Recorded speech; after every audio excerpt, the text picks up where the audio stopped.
Brady and I met in college when we were both trying to sort out what we wanted to do with our lives. He wanted to do something really meaningful and decided to consider dental school. During college, I found a job as an orthodontic assistant. I wanted to make sure orthodontics was the right career for me. I got to meet this kid, his name was Aaron, and I still remember we put his braces on, and he was just so shy.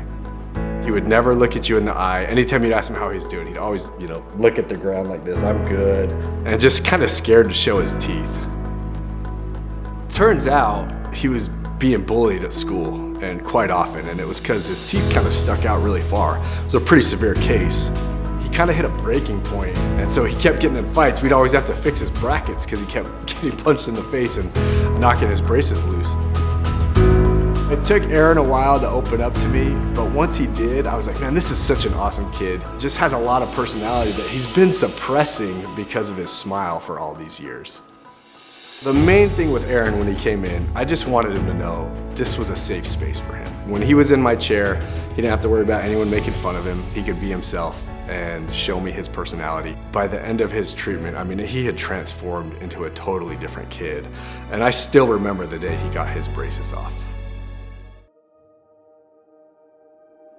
When we took Aaron's braces off, I was expecting this big, emotional thing, right? And it just wasn't like that with Aaron. We took the braces off and he couldn't take his eyes off his teeth. He was just kind of evaluating him in the mirror, like a horse would look at their teeth, kind of. And I didn't realize it at the time, but he didn't know how to smile. His whole life, he'd been covering that up. He couldn't take his eyes off his teeth. He was kind of stunned with how good they looked, but definitely not smiling.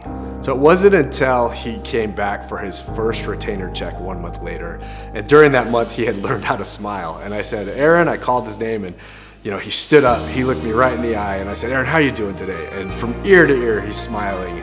I'm doing good. I'm doing really good. And that was the first time I was like, this is a totally different kid from the one I met 2 years ago. He's got confidence. He's ready to take on the world. That was the moment for me that I said, I want to be an orthodontist. This is what I want to do. I want to give others that same moment where they can obtain that confidence to go take on the world and change the world one smile at a time.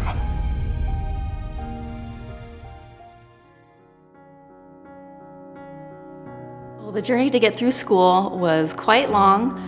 We went through dental school and then went right into the Air Force, where we lived in Nebraska, and then to Japan, which was amazing. And we had our 3 kids. And then after that, we went to ortho school, and we came back home to Las Vegas and purchased the practice of Brady's childhood orthodontist. And then the pandemic hit. It was really rough timing with lots of challenges, but we had amazing people around us, and that's the best way to get through anything.